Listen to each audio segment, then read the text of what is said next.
pagising natin, ang dami na palang isla. Ang dami na ng militia vessels na napabayaan natin. And I to fast track this because of the urgency. Because of the situation right now we have in the West Philippine Sea. Magandang araw mga ka-aerial defense, may ibabahagi na naman ako sa inyo dahil ngayong araw na ito ay may bagay tayong pag-uusapan, modernisasyon ng AFP pabibilisin, dahil sa issue sa West Philippine Sea.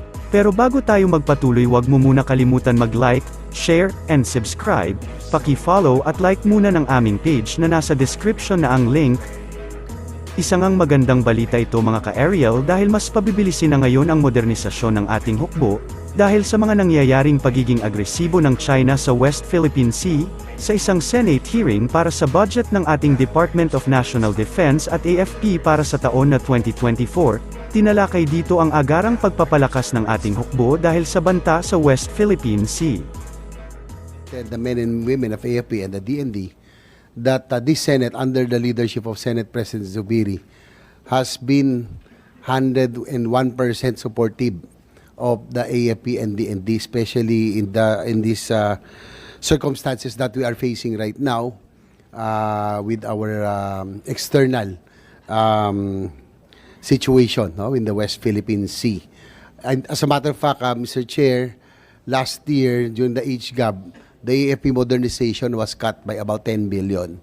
It is in the Senate that we restored. Not only did we restore, we added a few billions more to the AFP modernization because that's how much we value and we support the efforts of the AFP and DND, especially with the circumstances that we are facing right now.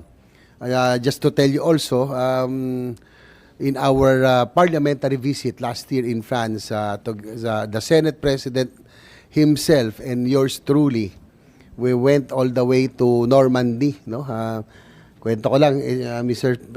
Senate President, for your indulgence. We left Paris at 8 a.m. We went back 2 a.m. already. No, we went through the naval group and other facilities just to seriously look into what naval assets we can get for the AFP because of our circumstances. 8 a.m. po kami umalis, nakabalik kami, Mr. Chair, 2 a.m. na. Ganyan ka supportive si Senate President Mig Zubiri sa ating pong armed forces.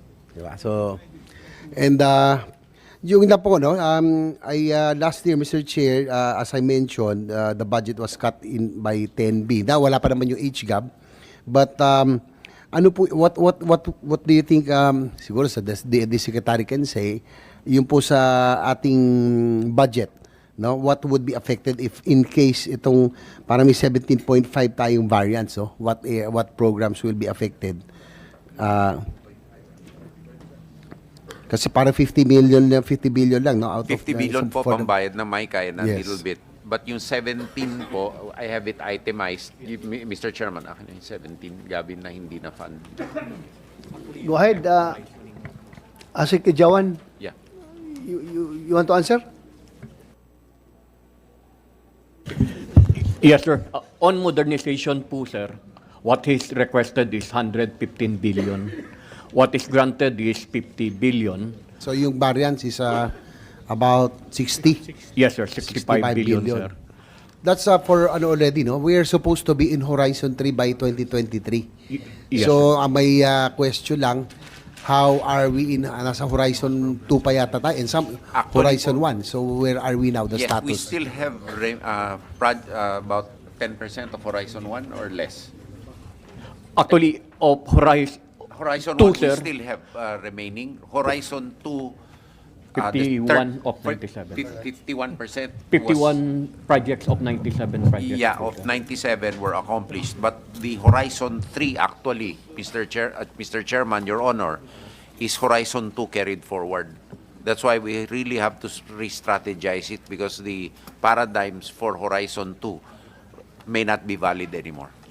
And likewise, Mr. Chair, there's a shift already also because of the situation that we need to fortify our external defense, lalo na sa Horizon 3. I think we need to advance. So probably, Mr. Chairman, Mr. Secretary, si AFP Chief of Staff, if you can give us, siguro doon sa ating executive session, what the Horizon 3 includes, and I think we have to fast track this because of the urgency, because of the situation right now we have in the West Philippine Sea.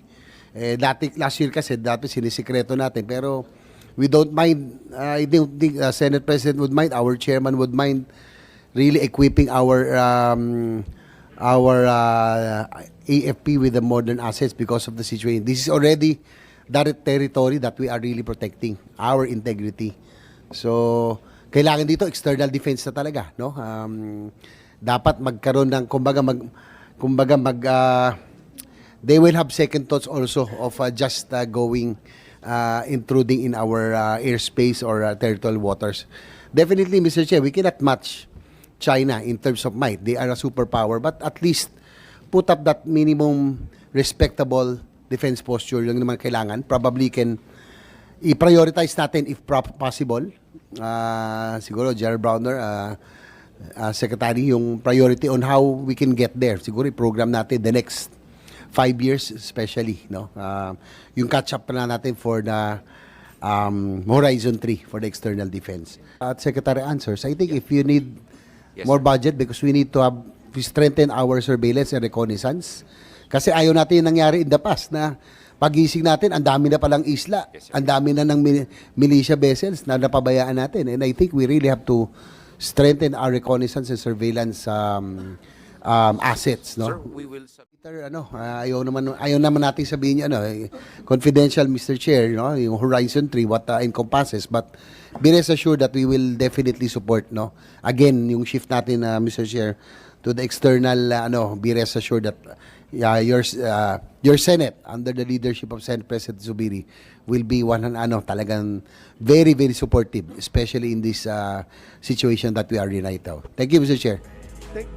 Tama ang inyong narinig mula sa ating mga senador na suportado nila ang pagpapalakas ng ating hukbo, at kailangan na nga itong bilisan upang mas maprotektahan natin ang ating teritoryo. Sa mga agresibong galaw ng China sa West Philippine Sea ay malaking banta ito sa ating bansa, kaya tama na bigyan pa ng malaking pondo ang ating DND at AFP upang makabili pa tayo ng mga karagdagang barko. Kaya sana nga ay prioritize na ito ngayon ng ating gobyerno dahil kailangan na ito ng Pilipinas. Pagdating nga ng taon na 2024, ay sana makabili na tayo ng karagdagang defense system.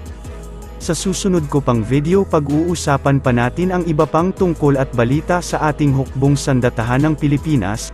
Paki-follow at like muna ng aming page na nasa description na ang link. Pwede ka ring manalo ng pera or load dito kapag ikaw ay naging top fan nito at napili. Huwag mo na rin kalimutan mag-like, share, and subscribe. Pindutin mo na rin ang bell para updated kayo sa aking mga video. Maraming salamat po.